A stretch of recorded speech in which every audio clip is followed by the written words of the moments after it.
উচ্চ মাধ্যমিক রেজাল্ট বেরোনোর পর অনেকের প্রশ্ন পিপিআর বা পিপিএস বা দুটোই করার পরে আরটিআই করা যায় কি না, বা এক্ষুনি অর্থাৎ আমি সেগুলো না করে আরটিআই করতে পারি কি না। আরটিআই কি, কিভাবে করবে, তার অ্যাপ্লিকেশন কি, তার খরচ কি, কোথায় করবে, কিভাবে করবে, এই বিষয়গুলি সম্বন্ধে ডিটেলস আলোচনা করছি। যেহেতু আরটিআই করার বিষয়ে প্রত্যক্ষভাবে অভিজ্ঞতা এবং অপরকে সাহায্য করেছি বলে বিষয়গুলো আমি ওয়াকিবহাল, অর্থাৎ আমি একটা প্র্যাকটিক্যাল ফিল্ড থেকে এই প্রশ্নের অ্যান্সারগুলো দিতে পারবো।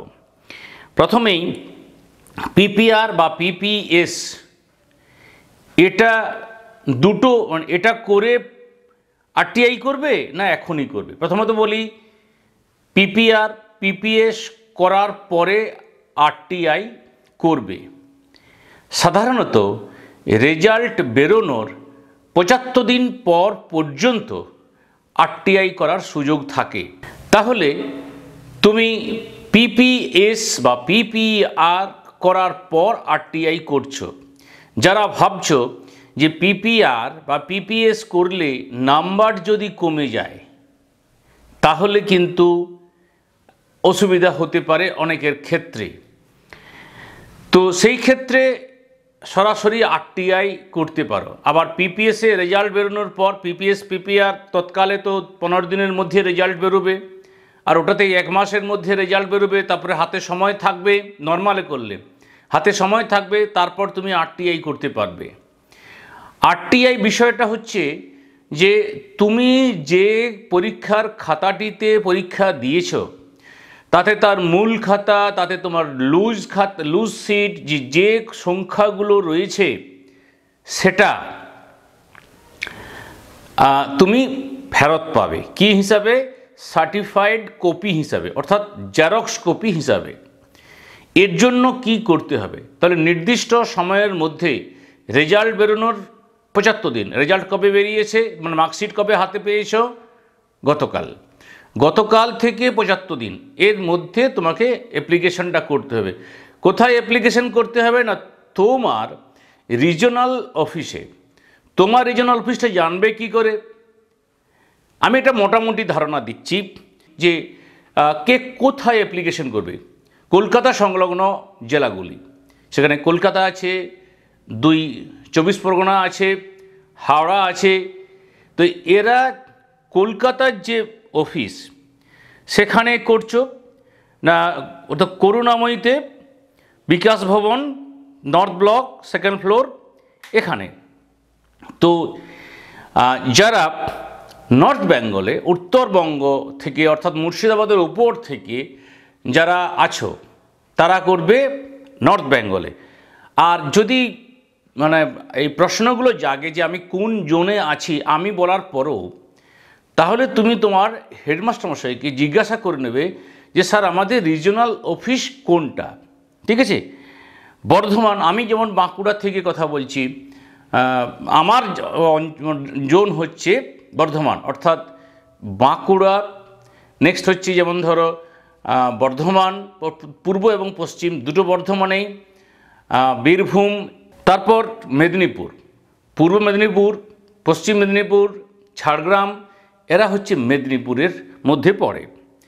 তো ওখানে তোমাকে একটা প্লেন কাগজে অ্যাপ্লিকেশন লিখতে হবে। কাকে তুমি অ্যাড্রেস করবে আমি স্ক্রিনশট দিচ্ছি বা আমি একটা ছবি দিচ্ছি, স্টেট পাবলিক ইনফরমেশন অফিসার। তার কীভাবে অ্যাপ্লিকেশন করতে হবে সেটাও দিচ্ছি, সেখান থেকে তুমি দেখে অ্যাপ্লিকেশনটা করতে পারবে বাংলায় কিংবা ইংরেজিতে। কতগুলো গুরুত্বপূর্ণ জিনিস অ্যাপ্লিকেশনে থাকা উচিত, তাই অ্যাপ্লিকেশনটা ভিতরের ভুল থাকুক বা যাই থাকুক। এক হচ্ছে যে তুমি নির্দিষ্ট করে লিখছো কাকে অ্যাপ্লিকেশনটা করছো।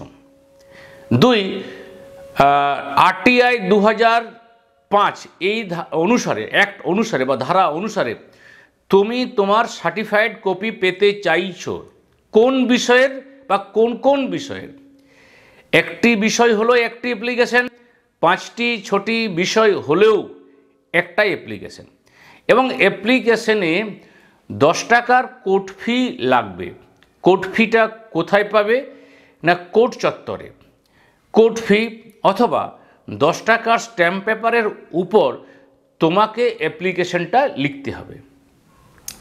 এই অ্যাপ্লিকেশনে তুমি কোন কোন বিষয়ের খাতা নিতে চাইছো সেটা লিখবে এবং তোমার পরিচিতি অর্থাৎ তোমার নিজের নাম, তোমার অভিভাবকের নাম, তোমার অ্যাডমিট কার্ডের নাম্বার অর্থাৎ রোল নাম্বার, রেজিস্ট্রেশন নাম্বার, তোমার ইমেল আইডি যদি থাকে, তোমার ফোন নাম্বার মাস্ট, যে ফোন নাম্বারটা আগামী 3 মাস থাকবেই, এটা তোমাকে কিন্তু অ্যাপ্লিকেশনে লিখতে হবে।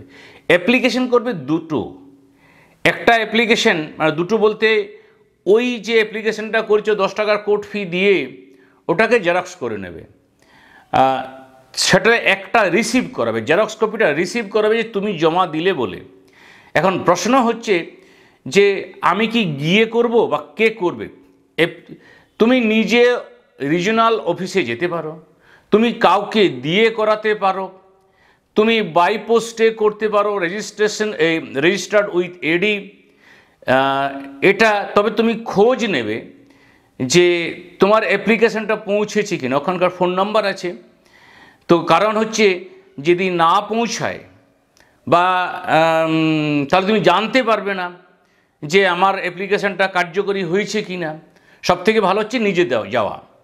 আর যদি একান্তই না যেতে পারো, ওই অ্যাপ্লিকেশনটা বাই পোস্ট করার পরে তোমার কাছে একটা কপি রাখবে, সেটা একবার ইমেল মানে ওদের মেল অ্যাড্রেসে অবশ্যই মেল করে ওটাকে অ্যাটাচ করে তুমি কিন্তু পাঠিয়ে দেবে। অর্থাৎ অ্যাপ্লিকেশনটাও লিখছো বা ওদেরকে যে তুমি পাঠিয়েছো রেজিস্টার্ড পোস্টে তার নাম্বার অর্থাৎ একটা রেজিস্ট্রেশন নাম্বার থাকবে, সেটা সহ কিন্তু উল্লেখ করে তুমি মেলটা পাঠাবে। মেল হলো একটা অন্যতম প্রমাণ যে হ্যাঁ তুমি আরটিআই করেছো, অর্থাৎ আরটিআই অ্যাপ্লিকেশন করার প্রসেস তোমার শেষ। এরপর উইদিন 15 ডেজ তোমাকে এরা একটা ইন্টিমেশন দেবে যে তোমার কাজ হচ্ছে। এটা কিন্তু 1 মাসের মধ্যে দিতে বাধ্য। তো যদি 1 মাস পেরিয়ে যায় তাহলে পুনরায় অ্যাপেলেট অথরিটির কাছে আবেদন করতে হবে, কোনো কোর্ট ফি লাগবে না, যে আমি এরকম অ্যাপ্লিকেশন করা সত্ত্বেও আমি কিন্তু রেসপন্স পাইনি। ঠিক আছে, এটা করার আশা করি প্রয়োজন হবে না, ওরা রেসপন্স করবে। এরপর তোমাকে একদিন খাতা নেওয়ার জন্য ডাকবে। খেয়াল রাখবে যে খাতা নেওয়ার জন্য কিন্তু তোমাকেই যেতে হবে বা তোমার লিগেল গার্জেন মানে স্টুডেন্টের মা কিংবা বাবা, সেটা কিন্তু অথরাইজ করে দেবে স্টুডেন্ট যে হ্যাঁ আমার মা এই পরিচিতি, অর্থাৎ একটা ডকুমেন্টস এবং একটা অ্যাপ্লিকেশন, তাতে অথরাইজেশন থাকবে। তো সেটা নিয়ে গেলে পরে বাবা কিংবা মাকে খাতাটা দেবে। প্রথমে খাতা যখন তুমি নেবে তখন খাতাটা মিলিয়ে দেখবে ওটা তোমার খাতা কিনা। খাতাতে তুমি কতগুলো লুজ নিয়েছিলে, যদি লুজ নিয়ে থাকো তাহলে উপরের সংখ্যা লেখা রয়েছে 1 2 3 4 5 6 7 যাই হোক, সেই সংখ্যাটা ওখানে উল্লেখ আছে কিনা এবং তার সাথে লুসিডের মিল আছে কিনা। যদি না থাকে তাহলে কিন্তু বিরাট বড় একটা ওরা সমস্যায় ফেঁসে যাবে। অর্থাৎ লুজ আছে 7টি আর উপরে লেখা আছে আর ভিতরে আছে 6টি, তাহলে তো একটু ওরা কেলেঙ্কারিতে পড়ে যাবে। যাকে এটা মেলাবে, মিলিয়ে তুমি এটা জেরক্স চাইবে। ওরা জেরক্সের জন্য কিন্তু পয়সা নেবে। আর বিপিএল হলে এটা পয়সা লাগে না। এরপরে তোমাকে বলি যে জেরক্সটা তুমি তো নিয়ে নিলে, এরপর তুমি বাড়ি ফিরে চলে এসো। বাড়ি ফিরে এসে দেখো যে সমস্ত জায়গায় নম্বর পড়েছে কিনা, নম্বরগুলো টোটাল ঠিক আছে কিনা, ভিতরে যা নাম্বার পড়েছে বাইরে এসেছে কিনা, আসার পর ঠিক টোটাল হয়েছে কিনা, অর্থাৎ কোনো ত্রুটি বিচ্যুতি আছে কিনা। এরপরে যদি মনে হয় যে তোমার 3 প্রশ্নে 3 পাওয়ার কথা, কোথাও ভুল নেই তথাপি 1 দিয়েছে, তার জন্য অ্যাপ্লিকেশন করতে পারো। অর্থাৎ তার মানে তুমি খাতাটা দেখার পরে পুনরায় অ্যাপ্লিকেশন করতে হবে। খেয়াল রাখবে যে খাতাটা যেদিনে রিসিভ করছো কাউন্সিলের রিজিওনাল অফিস থেকে তার 15 ডেজের মধ্যে সাধারণত, তবে তুমি জিজ্ঞাসা করে নেবে যে নেক্সট অ্যাপ্লিকেশন আমার যদি নাম্বার বৃদ্ধির হয় তাহলে নেক্সট অ্যাপ্লিকেশন আমি কবে করবো ওরা ওখানে জেনে নেবে। ওরা 15 দিন বা 30 দিন সময় দেবে। তো আমার মনে হয় 15 দিন, কারণ 15 দিনই ছিল, এবারে যদি নতুন করে চেঞ্জ হয় আলাদা বিষয়। তো 15 দিনের মধ্যে তোমাকে অ্যাপ্লিকেশন করতে হবে যে আমি এই জায়গায় নম্বর আমার পাওয়ার কথা, অর্থাৎ সেই জেরক্সটা, সেই অংশের জেরক্স এবং একটা অ্যাপ্লিকেশন। অবশ্যই যতবার অ্যাপ্লিকেশন করবে রিসিভ করাবে। আর ওই অ্যাপ্লিকেশনে বিষয়টা কী কী বিষয় ওদের কাছ থেকে জানতে চাইছো, কোন কোন জায়গায় তুমি আবেদন করছো, অর্থাৎ আমার এই জায়গায় নম্বর বাড়তে পারে, এই জায়গায় যোগে ভুল আছে, এই জায়গায় খাতাটা দেখেননি, এই সব বিষয়গুলো সবগুলোই কিন্তু একদম পয়েন্ট ভিত্তিক উল্লেখ করবে। ঠিক আছে, এটা হওয়ার পরে তুমি অ্যাপ্লিকেশনটি চলে এলে তারপর তুমি ওদের কাছ থেকে জেনে নেবে যে আমি কবে আপনাদেরকে কাছে জানতে পারবো যে আমার নম্বর চেঞ্জ হচ্ছে কি না, হলে কবে হবে, এই বিষয়গুলো। সেটা কিন্তু তার 30 দিন সময় লাগতে পারে। এখন অনেকেরই প্রশ্ন জাগে যে আমি তাহলে যদি আমার আরটিআই অ্যাপ্লিকেশনের মাধ্যমে যদি নম্বর চেঞ্জ হয় তাহলে আমি কোন মার্কশিট নিয়ে অ্যাডমিশন নেব। অ্যাডমিশন নেওয়ার সঙ্গে আরটিআই বা তার থেকে প্রাপ্ত মার্কশিটের কোনো সম্পর্ক নেই। তোমার হাতে যে মার্কশিটটা আপাতত আছে সেই মার্কশিটটা দিয়েই তোমাকে অ্যাপ্লিকেশন করতে হবে। যদি নাম্বার চেঞ্জ হয় পরবর্তী ক্ষেত্রে তুমি কলেজে শো করতে পারো যে আমি আরটিআই অ্যাপ্লিকেশন করেছিলাম, তার পরিপ্রেক্ষিতে এই নাম্বার বৃদ্ধি পেয়েছে, এটা আমার নতুন মার্কশিট। তুমি সেটা কলেজে আবেদন করতে পারো এবং সেটা ওদের কাছে এটা রেখে দেবে। অর্থাৎ তুমি যে তোমার নাম্বার চেঞ্জ হয়েছে সেটা কিন্তু ওখানে জানানোর প্রয়োজন রয়েছে। তাহলে এটা গেল আরটিআই সংক্রান্ত একটা মোটামুটি গাইডলাইন। তাহলে সামারি কী হচ্ছে, অর্থাৎ সংক্ষিপ্ত, তুমি আরটিআই অ্যাপ্লিকেশন করছো 10 টাকার কোর্ট ফি দিয়ে, যাবতীয় তথ্য দিয়ে, সেটা নিজে গিয়ে অথবা বাই পোস্ট উইথ এডি সেটাকে মেলে পাঠাচ্ছ। তোমাকে একদিন ডাকবে খাতা নেওয়ার জন্য, তুমি খাতাটা জেরক্স নিলে, সবগুলি মিলিয়ে নিলে।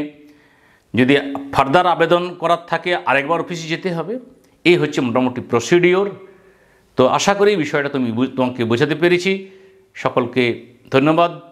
আগামী দিন তোমাদের মঙ্গল হোক এই বলি।